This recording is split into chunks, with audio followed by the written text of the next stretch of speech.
everyone, it's Samantha from Scrapmaster's Paradise, and I've got two things before we get started. For one, I got my hair cut today and I didn't have them style it and I didn't feel like styling it. I've been just too nauseous and too exhausted to do much of anything. So I did get it cut and I really like it, but right now it's just not looking the best. So please forgive me for that. And also my nail polish is horrendous, if you can see that.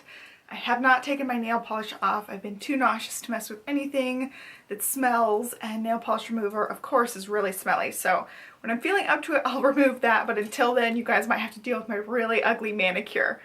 So let's go ahead and get started on today's video. When I did Q&As a little while back, I had a lot of questions about stamps. So today I just want to talk about all the stamp basics, basically stamping 101. I'm just going to cover the basic types of stamps and some of the accessories that you're going to need to go along with your stamps. So if you're new to stamping, hopefully this video will cover some of the basics for you. Basically, you're going to need some stamps. You might need a stamp mount depending on what type of stamps you have. So a stamp mount would be an acrylic block. You're going to need some ink, and you're going to need some way to clean your stamp. So there are three basic types of stamps, and each one has some advantages and some disadvantages. So first up, a lot of stamps are clear. So this is a set of high quality photopolymer. I recommend if you get any sort of clear stamps that you make sure that they are photopolymer stamps and they're not acrylic. Acrylic stamps just won't give you the good impression like the photopolymer stamps will.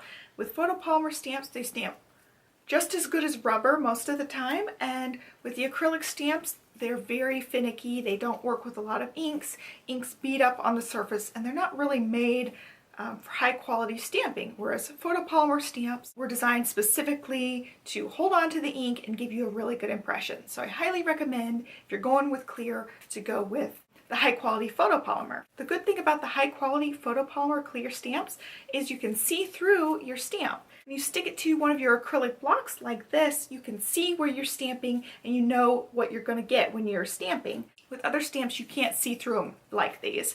That's one of the best things about clear stamps.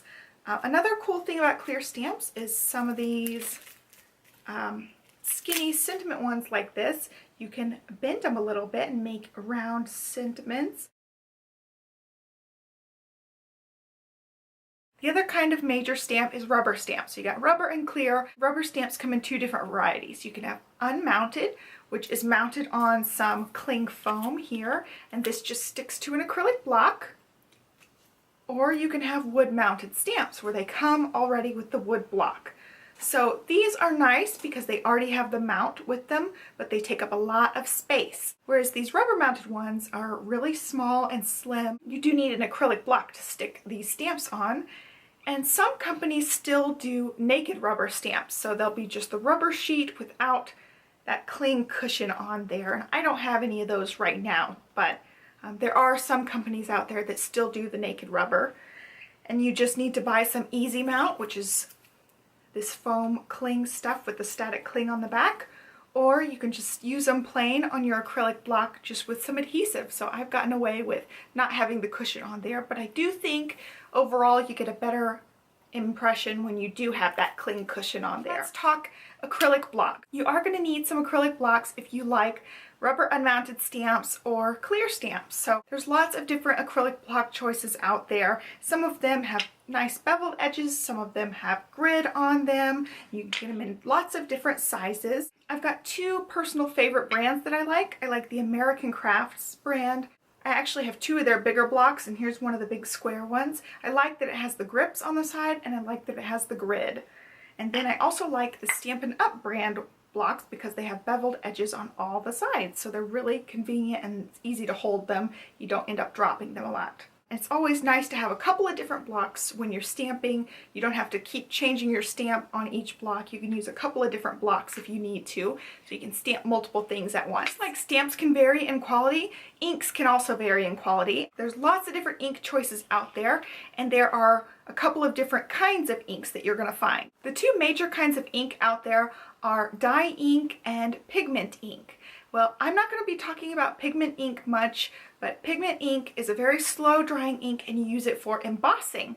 So if you want to do a lot of embossing, you're going to want to pick up some pigment ink. Whereas Dye ink is the ink that usually you think of when you're thinking of stamping. It leaves a really good impression and it's fast drying, so you wouldn't be able to emboss with it, but you don't have to worry about smearing your ink as much.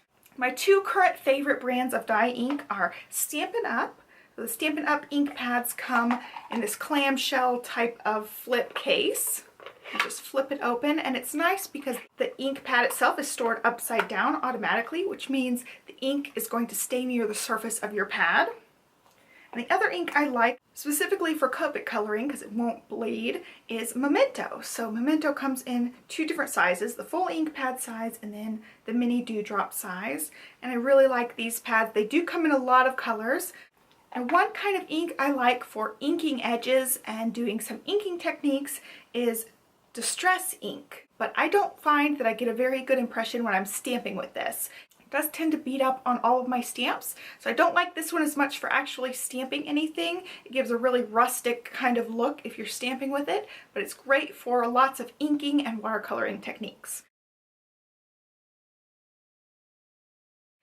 And the last thing I want to talk about today regarding stamping is cleaning your stamps. So it's nice to keep your stamps clean so you don't mix colors and you get a nice clean impression every time and you don't mess up your ink pads. So it's nice to keep your stamps clean, especially with clear stamps. You are going to get stained clear stamps. That's just kind of the nature of having something that's clear and you're adding inks to it and stuff. They are going to get stained. That won't mess up the stamping quality. So don't freak out if your stamps do get stained. I find that pinks and reds tend to stain stamps really bad, but that's okay.